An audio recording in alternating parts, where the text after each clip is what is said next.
Pag-usapan natin mga ka-farmers yung advantage ng F1 kaysa doon sa chapsuy. May mga kasamahan tayo mga ka-farmers na siya nga ay may mga alagang baboy na chapsuy.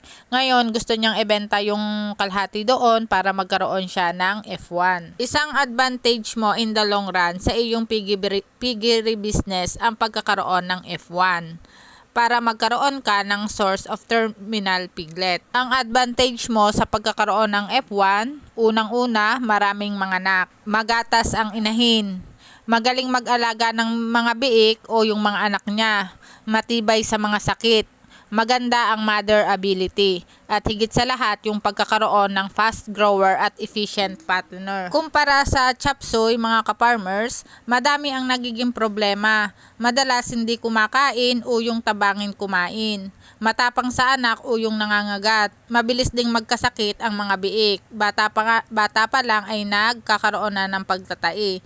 Yung iba kahit kita mo sa katawan na malusog o mataba pero bigla na lang silang namamatay. Diyan pa lang mga ka-farmers makikita mo na ang edge ng F1 sa chapsuy. Kung mag-a-out ka ng chapsuy, siguro unti-unti lang ang pagbabawas. Hintayin mo muna na makapagprodukto ang F1 mo bago ka magkal ng chapsuy para di maputol ang production cycle mo. Kailangan may consistency pa din sa pagpapalaki para hindi ka maubusan ng ibebenta sa iyong mga customer. Sayang ang pagkakataon kung matagal na maghihintay ng benta. Sa pagkakaroon din ng F1 mga ka-farmers, andyan yung magandang operation ng babuyan in terms of good financial returns or income predictability. Mas maganda kung napapalitan ang mga chapsuy na baboy. Kung sa chapsuy mo mayroon diyan isa o dalawa na maganda ang performance sa pag-aanak, siya ang stay mo sa farm. At kapag anak ng F1 din ang iyong mga baboy, buyers ang lalapit sa iyo. Babalik-balikan ka nila. Pwede din na medyo mataas ang presyo ng baboy mo kumpara doon sa iba dahil sa quality na ang baboy mo. Sa financial standpoint, sa current situation ng hog industry, mababa ang presyo ng fattener tas ang taas ng presyo ng feeds. Yung iba nagstay sa chapsuy, then sa semen na lang sila mag-invest.